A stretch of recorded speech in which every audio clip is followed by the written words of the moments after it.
Welcome to What the Frac. We are your fractional team, and today we break down marketing trends, strategies, and tactics in 30 minutes or less so that you can do the fun stuff like be creative.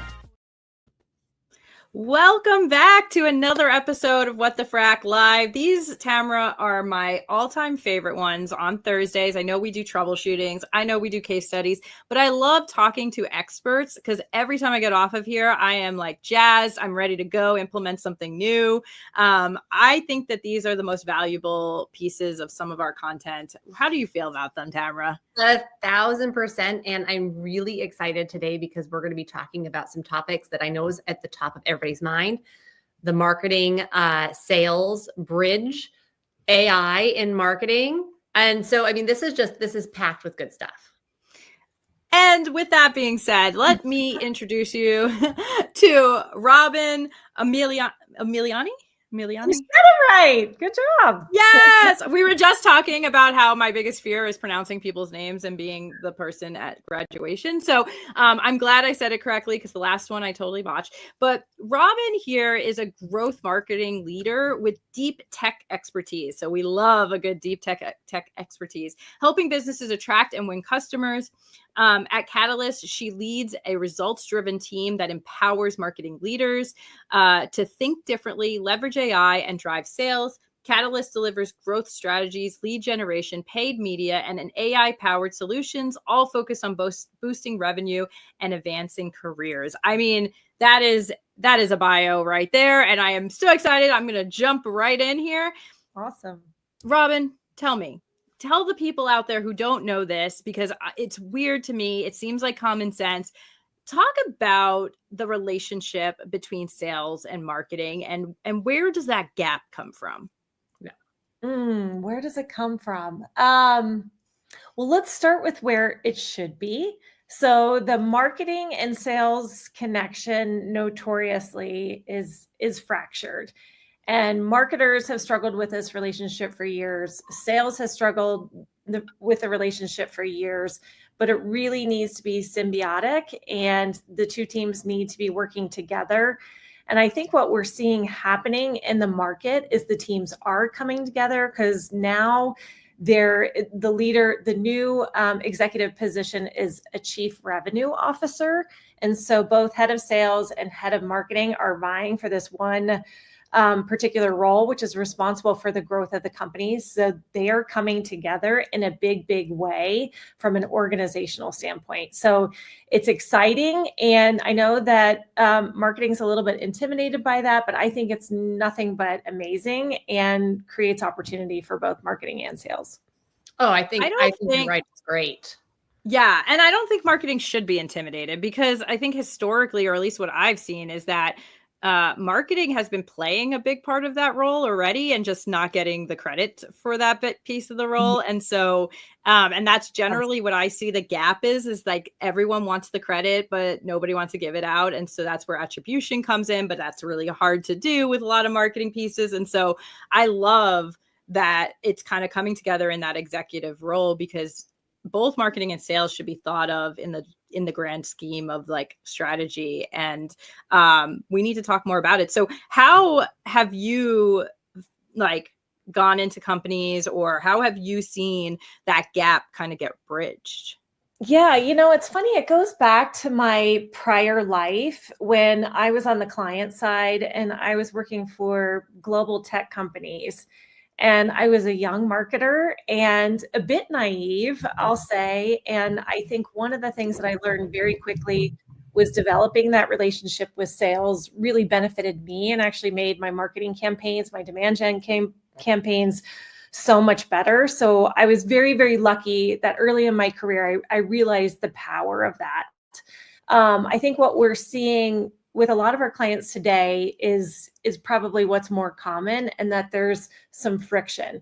And it's not just small business, but it's enterprise too. Like there just seems to be, they're separate teams, like from an organizational standpoint, which is why I'm so excited about the chief revenue officer role and the opportunities that brings for marketing leaders.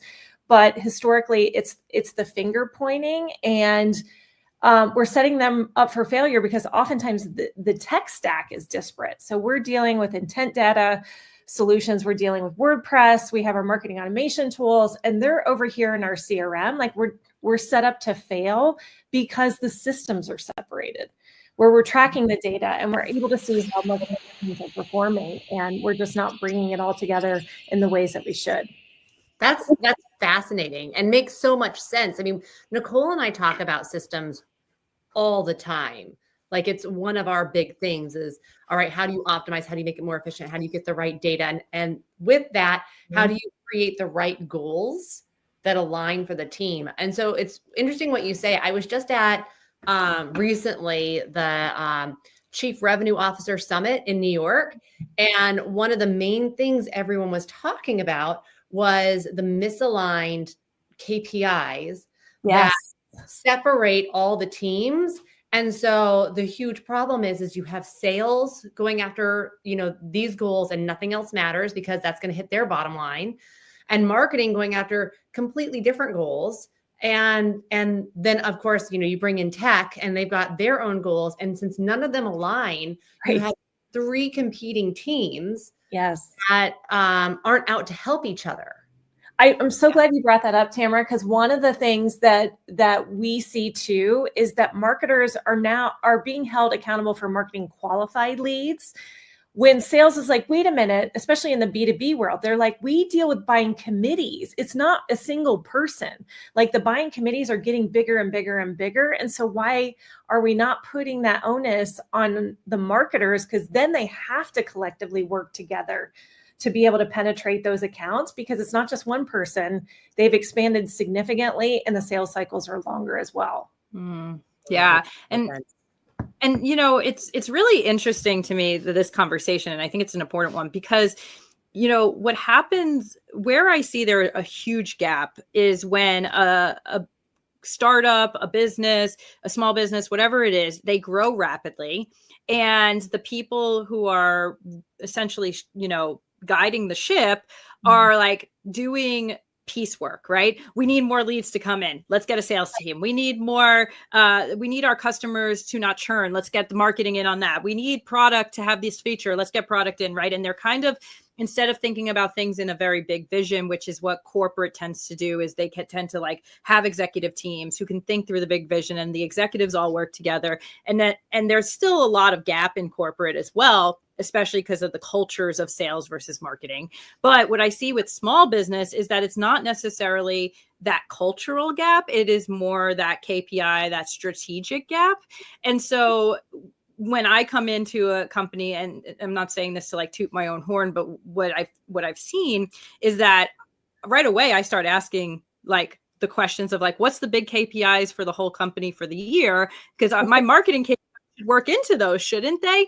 And it sounds like common sense, but very often that doesn't happen. And like one of my clients I'm working with now, we work very closely as a marketing team with their sales team. And the other day they pulled me aside and they're like, we've worked with agencies for 7 years and never once did we ever have a meeting with them to say like, hey, what are your sales goals? Right. And so, I think that this is where like even fractional executives coming into these mid-sized small businesses that are growing fast can have a really big opportunity, because most of us fractionals have come from being business owners, being in sales, being in marketing, and we know the stuff that it could holistically work into the business. Right. And so we start asking the questions that no one is asking.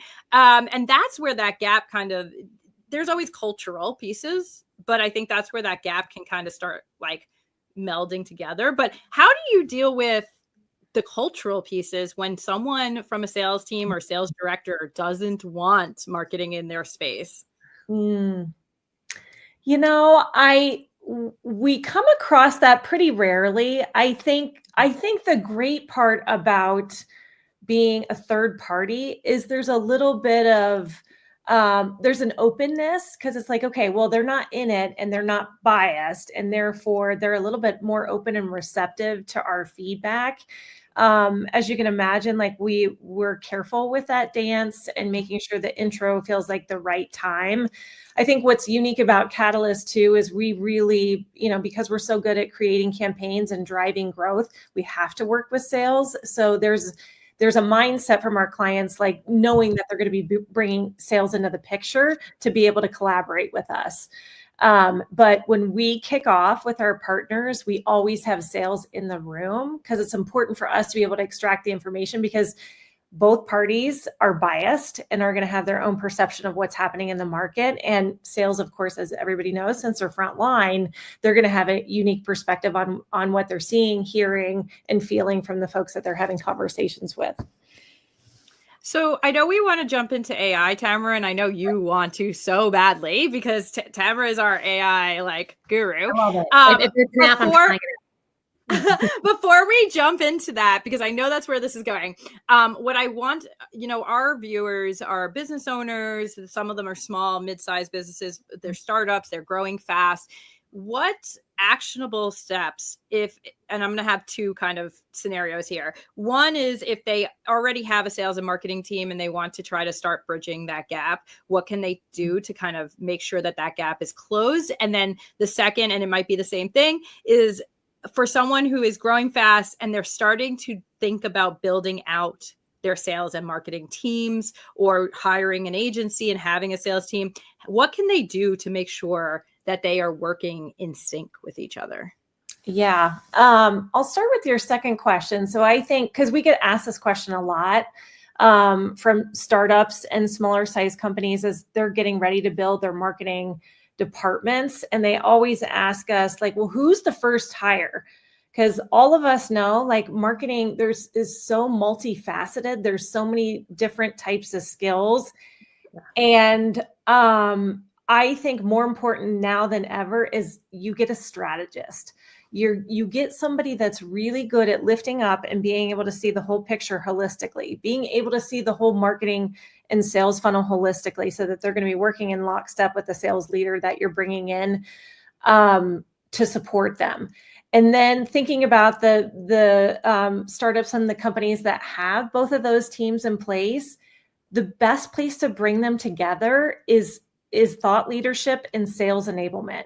Sitting down with both teams to say, hey, we need some more powerful sales enablement tools, some lead magnet tools that we can, pull people in and draw people to the website and get them working and collaborating together on something which is going to benefit both of them. It's going to drive more traffic to the website. If you're creating great thought leadership, you're teeing up better leads for sales because you're creating great thought leadership and sales enablement. So really focusing on those two core areas before you branch out and say, hey, we're going to create some killer demand gen campaign that's going to impact both of us. I think I just fell in love with Robin a little bit, by the way, because I love that answer so much. I always tell my clients, let's do something small so we can get a win and everyone can build trust. And even a webinar, right? Even just putting out a webinar, I love you, Robin. That answer was perfect. Well, I've got a question, because before we go to AI, and you started to touch on it, one of the things that I see is that the largest gap and the hardest thing to overcome for businesses is that handoff, right? Between marketing to sales. You've got the qualified lead, then it goes over to sales. And usually the systems are a little bit different, right? So how do you handle, or how do you look at that handoff and that transition and really make it as clean as possible? Yeah, for enterprise, I would say it's really challenging. It's starting those conversations with sales to evaluate the leads that we're providing them and say, what is wrong with this? Tell us what needs to be fixed. What are you seeing? What are the conversations that you're having that we're not having ahead of time to be able to tee you up? I feel like that's one of the greatest disconnects. But from a marketing perspective, I think, they're back to this buying committee notion, especially in the B2B world, which is the world that's near and dear to my heart. I think shifting their mindset to stop thinking of it as leads and start thinking of it as a buying committee. And you need to target all of these different individuals and these different job roles with different messages. But we'll give you a little tip. And this may be a great foray into our AI conversation, and that is AI chatbots. This is a recent development. Chatbots have been around for a while. We've had Drift that's existed for a long time. Everybody's been disappointed with Drift. Drift, don't come after me. The new shift is to these AI chatbots, which I am geeking out over. I am loving. This is one of the greatest tools that you can leverage with AI, number one, because you don't have to have people to build the actual chatbot. Like, it's something you can install on your website and have it up within minutes. And then you're able to see the full content journey of each of the people in the buying committee, what they're asking. So therefore, you're creating your content strategy based on the questions your visitors and your prospects are asking. But it's also a connector between marketing and sales, because marketing is ultimately responsible for the website and the content on the website. But then when people start engaging, and then when they get to a point with the AI chatbot, they've got enough information. They're like, thank you very much. Now I'm finally ready to raise my hand and want to talk to somebody live. And then the AI chatbots can be built into their own streams like Slack or Teams, and then can say, I want to talk to a salesperson live. And then there's the handoff to sales. I think it's a great natural connector between the two teams, and sales can say, hey, thank you very much. You got them 70% of the way through the sales cycle with all the great content that you had on the website. And now it was time for me to be able to take it over. So that's what we're seeing in our world, which I think is super exciting. I think we're going to watch websites really evolve very, very quickly to be created and written for AI bots, which is we've been optimizing to make sure we're like optimizing for AI SEO. But AI bot is a whole nother thing that I think is so amazing. And just going back to what you said about like the committee is very often when I'm talking to like inside sales teams, they're looking at the buyer personas, which is great. They're looking at the buyer personas, but they're like, okay, we're going to reach out. The buyer is the CEO. So we're going to reach out to the CEO. And you're like, okay, what CEO is going to answer someone from inside sales? It's not going to happen. Like, who is the trusted people around the CEO that you can get in with and get our brand out to, and, all of those pieces. So I think that, that's really interesting, because those messages are going to change based on who that committee member is. And so AI can really like decipher that and help. And what's your favorite AI bot? My favorite AI bot. I'm putting her on the spot. I need to know the answers. I have a couple in my quiver, but the one that I'm really loving lately is called Navu, spelled Navu. And they have an extraordinary product, and it's, some of the folks there have some interesting backgrounds, including, we're one of the first employees at Marketo, which you may have heard of them. So anyway, they're one of my favorites.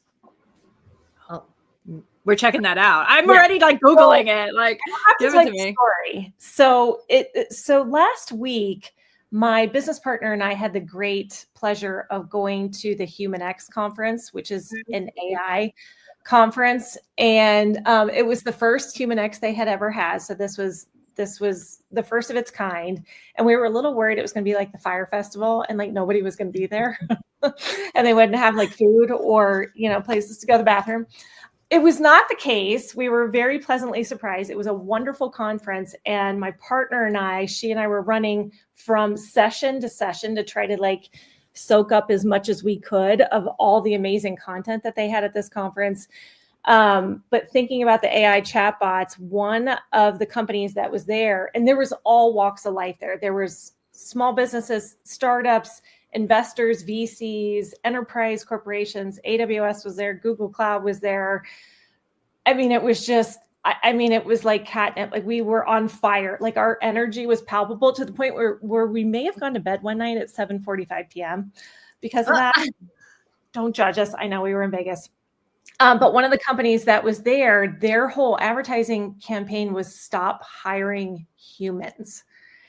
And that was arresting. You walk by and you see this giant sign and you delve into it a little more, but it was really about having this really great chatbot where you're answering a lot of those questions. It was to capture attention, which it worked, well done. But then answer most people's questions. So then it was teed up for an SDR or somebody in inside sales. They didn't have to do a lot of the heavy lifting and could hand it off to the outside sales rep.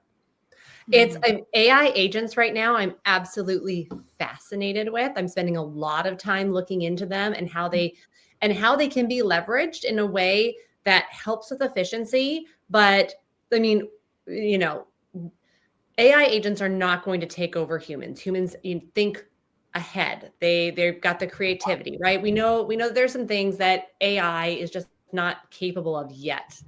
It is coming. There will be a time where creativity, they'll be able to have the same sort of creativity. But these agents right now and where they can come in useful, especially in marketing, is fascinating. It's not just, the chatbots that we're talking about. I'm seeing a lot of agents being created that have to do with like building out. Well, you've got the building out your content strategy, right? And those are still kind of wonky if you've played with them. But where they can streamline the customer journeys, but not as just a chatbot, as like planning out that customer journey and then helping plot them through it. I think that we're in for a lot of incredible efficiencies in the next 3 years that if you're not checking it out, you're going to be so far behind on. Yeah, that one of the remarks that was made at this conference is we're going to see more progress happen in the next 10 years than we've seen in the last 1,000. Yeah. They were like, at the rate we're going to move is so unbelievably exciting. But going back to thinking about the business owners that would be listening to our podcast today and thinking about that marketing strategist that you're going to hire, what's great about having somebody that's high level like that, they can use and leverage a lot of AI tools to get a lot of the work done. So things like creating content, writing blogs, creating ebooks, creating images. Like this is one of the things that we're geeking out over here at Catalyst is the image creation is so, and that was really clunky for a while. I would say over the last 4 months, we've really struggled with that, but have stumbled on a couple tools lately that we're like, wow, this is so real. It's actually freaky. Ooh, please share. Good way. Yeah, please share. What tools are you using for that? Because I haven't found an image generator that I like. Yes, it's called FreePic. Okay. Yes. So highly, highly recommend that one. That one's been super cool. But these strategists can really leverage a lot of this to get a lot done really quickly. And I think also think of it as it's a thought partner. AI is your thought partner to not only help craft craft campaigns, craft strategies, craft solutions, but it's also challenge your thinking. Mm-hmm. Put the prompt in there to say, tell me how this is wrong. Or if you were a board member of this organization, how would you challenge this thinking? Have that contrarian to be able to fight what your hypotheses are or what some of your thinking already is. Yeah, I've been using it a lot to say once again, one of the things we always say is like what you put into it, the same way as with your database or your data that's going in, like what you put into it is what you get out of it. Right. Yeah. So having that having that strategist in place, they're going to ask it and teach it and prompt it in ways that an executional marketer or someone who's very green won't think about. Mm-hmm. Right. And so the other piece that I've been doing with it is taking pieces of content that are already created. So let's say it's a podcast, it's a transcript or a blog or an ebook, or I just wrote this social post that I want to go out there. And it's maybe 75% of the way there. I'll put it in there and say, here is who my audience is. Yep. How can you change it to for them to want to click on XYZ, or for them to want to sign up for this, that, and the other thing? And it allows it to kind of think a little bit bigger into your buyer persona and like how that buyer would interact and what do they want to hear. So all that data that we have around pain points and like messaging and like relating, that's where it's starting to take that into account and take what you have and say, okay, I have these 3 buyers. Can you change it for all 3 of these? Right. And you can train your AI tools. So always having in there, like, this persona I'm consistently targeting, this persona I'm consistently targeting, and then coming up, prompting the AI tool to be able to give you the answer that you need, which is great, because then you don't have to have that extra layer of putting in your buyer persona's information as well as their customer journey. Like, that's already in there. So you've saved so much time by already having that loaded into the system and creating that workflow in there. Yeah, I think it's important to note, though, because still people are getting to know AI and don't fully understand it. The one thing that's really important to remember when you're creating stuff off of AI is AI understands everything from the past, right? It's learned things from the internet that are from the past. Obviously, that's what it's scraping. So if you want new ideas, you have to take that and then you create it yourself. AI is not going to create a new idea. They're going to regurgitate something that they've kind of learned through past experiences.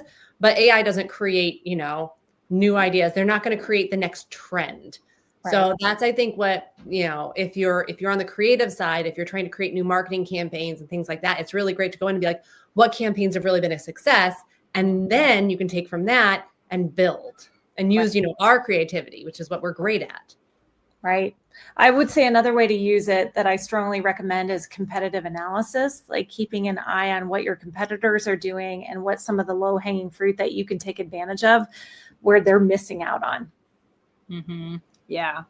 Yeah. And I just going back to what like Tamara said too, about like that, one of the things that I keep getting asked about AI, or that I keep kind of like my soapbox about it, is there's so many people out there fear mongering the whole, like, if you're not using AI in every part of your business, you are not going to have a business in 3 years. And it's just not the case, and true. But also, if you are not at least understanding how it works, if you are not at least looking at how it helps with productivity, efficiency, all of these pieces. And then also we had someone on the podcast yesterday who was talking about how he's leveraging it to analyze the data of customer complaints so that he knows how to train people in his company, better, right? If you're not thinking about AI in a way that's not just, I'm talking to ChatGPT, can you write a blog for me? Then yes, you are going to be behind. And so my thing is, like, if you're trying to be a thought leader, content creator, all of those pieces, don't let it write your blog. You write your thought leadership, your new ideas, and let it efficiently help you get it out there in the right ways. Let it, check your spelling, check your grammar, tweak it up a little bit, add some references. Can you pull some references? Can you pull some stats that are going to back this up?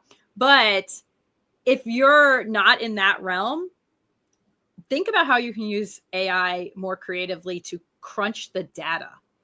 The data is the place to be, whether that's sales cycle, customer complaints, that is just a large amount of data around, your competitors. How can AI crunch data that would take you weeks to crunch? Yeah. And do an analysis of the data to say, what are the next steps? What do we need to prioritize based on this data? Yeah, I love that, Nicole. That's a great recommendation. So you have been talking about AI and the different roles, but how does it integrate into leadership? How is AI going to reshape leadership in companies, and how is it working in your companies right now that you're working with?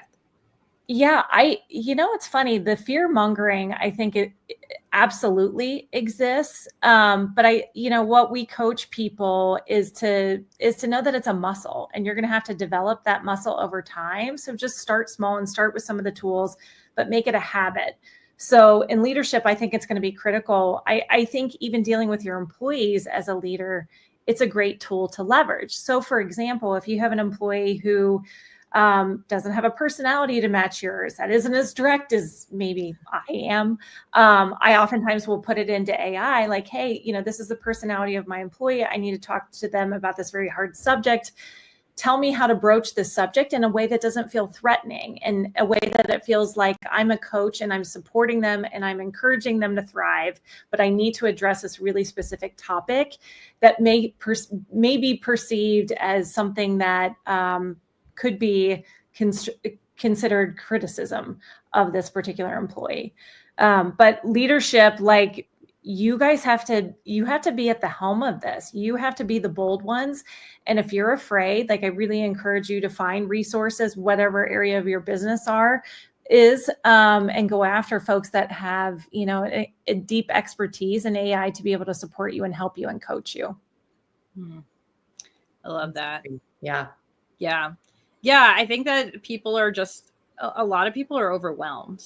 Yeah. Right? It's overwhelming. I may understand it. How do I even, there's 10 million tools. And even now Gmail, my boyfriend the other day was like, he was on his phone and he's like, every one of my apps now has an AI bot. Like, how do I keep up with this? And I think business owners are feeling the same way, especially ones who are already strapped for resources, maybe already strapped for budget, definitely strapped for time. So how do you put your toe in the water? Like, what is the first step to slowly integrating maybe some AI into your daily processes? Yeah, well, you touched on the whole direction of our business, where we have, so we were known for doing strategy and campaign architecture and campaign development. And we've really shifted into this AI integrated growth marketing company to be able to shepherd our clients through this, because this is super intimidating. And we have a whole team that's dedicated to learning and understanding, like, what's the right tech stack with AI. And as we know, every single day, like, there's new tools coming out. So we are that third party to be able to shepherd our clients through this time that does feel overwhelming. They know they need to use AI. They're not sure which tools to buy, to invest in, and they can really lean on someone like us who can say, you know what, we leverage these 50 tools, but for you and some of the things that you're trying to achieve and the goals you're trying to hit, as well as those KPIs, like, we're going to actually lean into these, and here's how we're going to do that. But for a business owner, I think you can start with the basics. Like, ChatGPT is great. Claude is great. Perplexity is great. If you're a business that has to do a lot of RFPs, strongly recommend Perplexity, because you can load into Perplexity the responses that you've done before for other RFPs and say, okay, well, here's the new RFP. Here are the new questions. Give me the answers. I mean, that's insane. Life-changing, because if you've ever done an RFP, they're not for the weak. We just put one in that was literally 150 questions. I'm pretty sure the people had never written an RFP before and went a little overboard, but that, like, you're literally speaking my language right now, because I'm like, why didn't I have this a week ago? Yes. I mean, it is because at Catalyst here on occasion, we do them as well. And I want to say it has cut the time down by 85%, like hundreds of hours have been reduced thanks to Perplexity and the responses that we've had before. And now that you have that one RFP response in your wheelhouse, you can load it for the next one, so that you can just crank it out like this. And it's really about, okay, I'm just going to go back and tweak a couple things and then submit.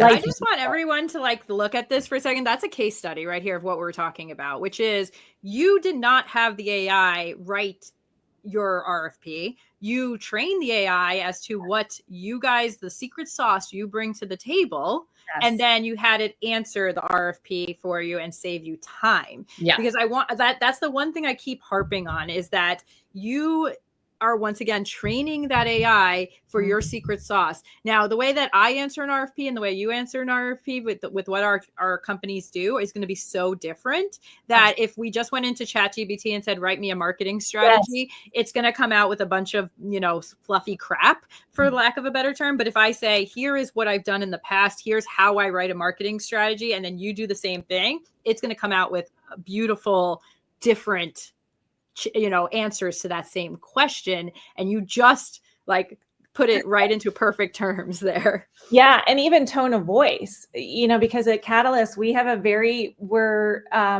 while this is a team of very smart people, there's also a level of casualness and like keep it real over here.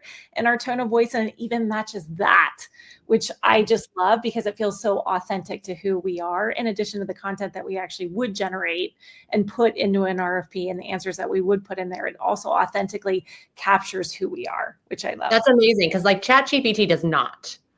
Yeah. It for some reason cannot capture voice and tone.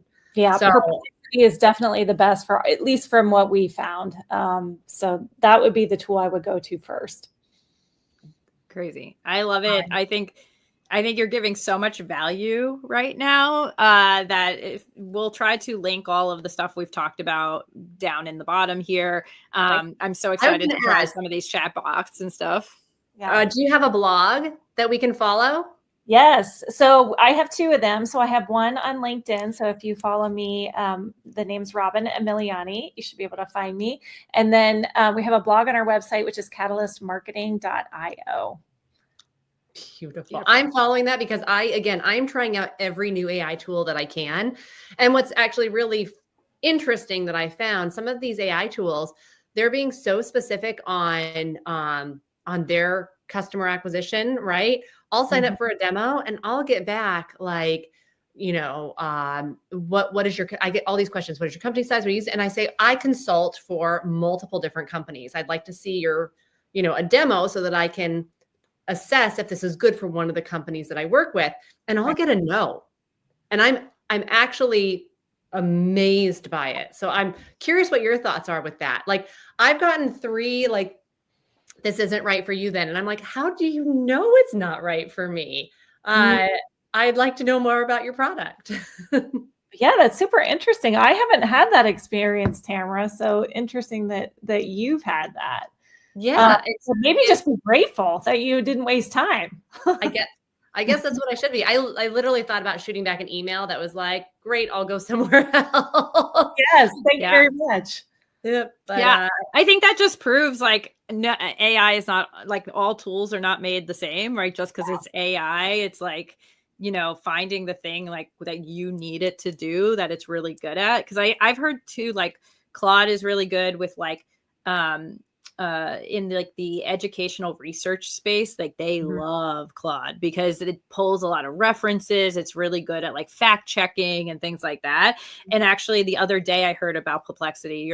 You're the second person now in the last week who have told me about it. And it's just a slightly different thing that it does. Right. And same thing with like ChatGPT and Gemini. We've been doing, our team has one person doing the same task in Gemini that is doing in ChatGPT to see which one is like how they're doing it differently.